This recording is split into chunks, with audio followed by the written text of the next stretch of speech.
The Boeing 757 is often hailed as one of the most versatile narrow-body aircraft ever built.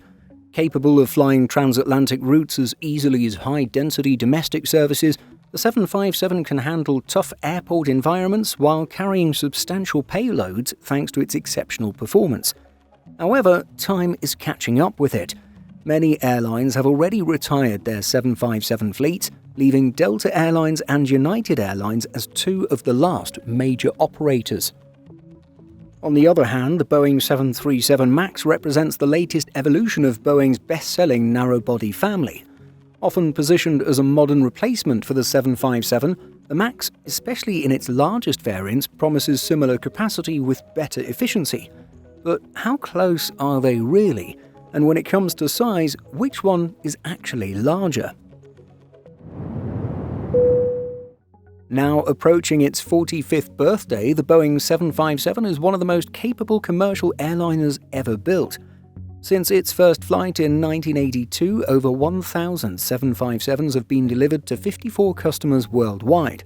It was designed to replace the aging 727 series, giving airlines a twin-engine narrow-body that could fly farther, carry more passengers, and be more efficient. Seating around 160 to 180 passengers, the 757 quickly became a global workhorse for both domestic and international routes. One of its standout features is performance. The 757-200, the smaller of the two variants, is about 155 feet long. It has a maximum takeoff weight of 255,000 pounds and a range of 3,900 nautical miles.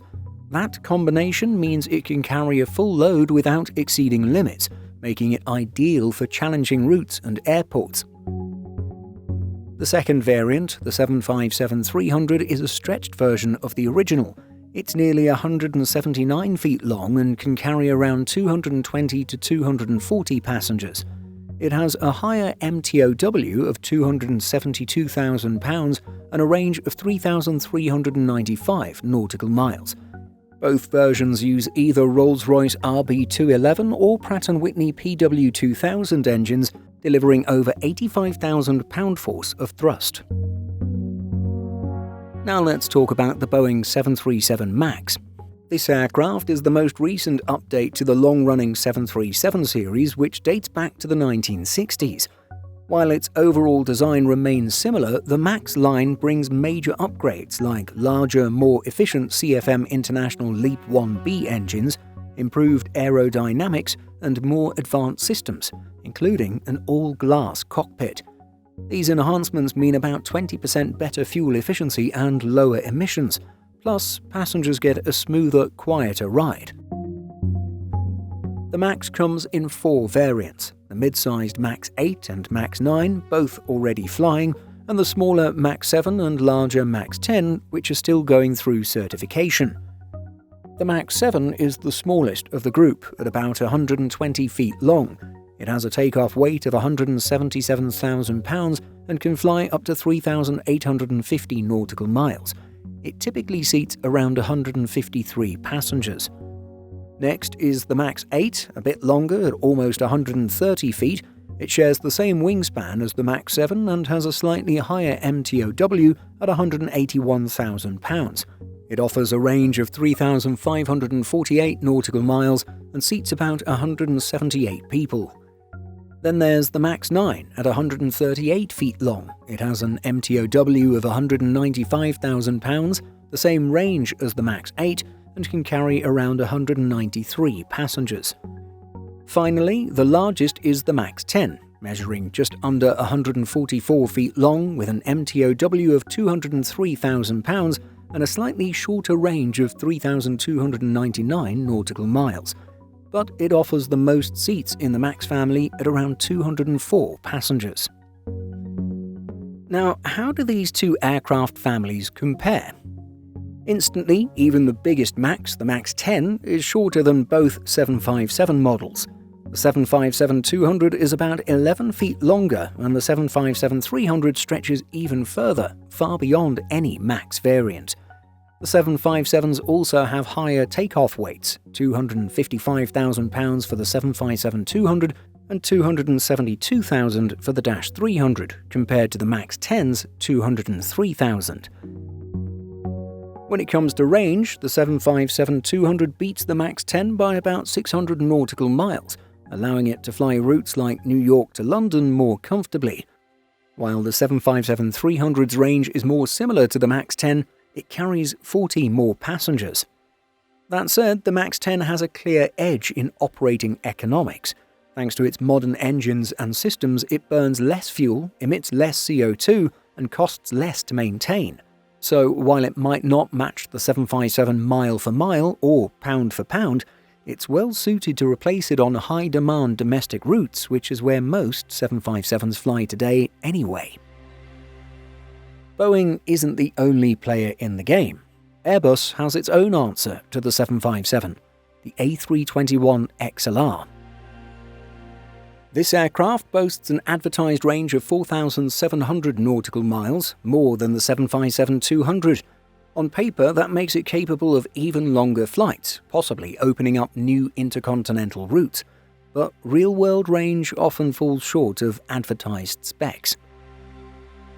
In terms of capacity, the A321 XLR is a bit smaller than the 757, but many airlines like United Airlines are choosing to fit their XLRs with premium-heavy layouts.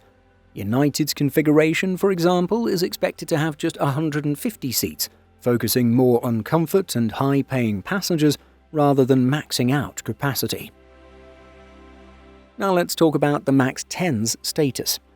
The certification for the MAX 10 has faced multiple delays. Originally expected years ago, Boeing now hopes for certification in late 2026 or even 2027. Several factors contributed to this: technical difficulties, added FAA evaluation after the MAX 8 crashes, and new issues like the Alaska Airlines door plug incident. Still, progress is being made. In late 2025, Boeing fixed a critical issue with the MAX 10's anti-ice engine system. They discovered that hot air used to prevent ice buildup was damaging the engine's composite nacelle. That redesign has now been submitted to the FAA, a key step forward. Boeing is also addressing the FAA's formal review of the MAX's crew alerting system. The MAX 10 will include a third angle of attack sensor, helping prevent the kind of data errors that led to the Lion Air and Ethiopian Airlines crashes.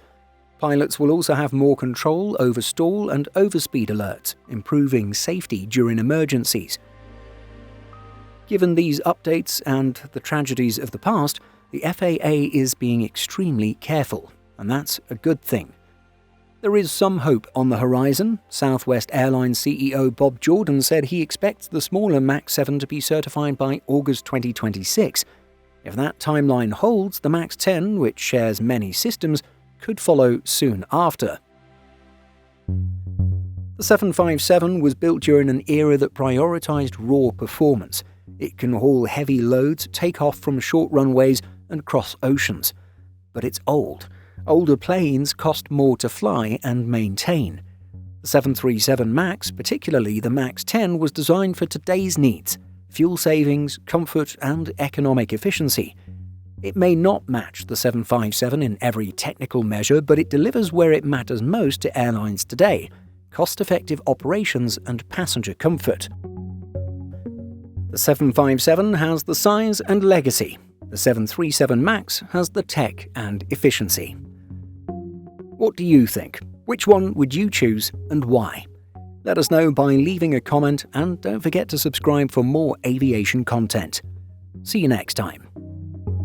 In addition to our daily YouTube videos, Simple Flying publishes over 150 articles and a podcast every week. Visit simpleflying.com.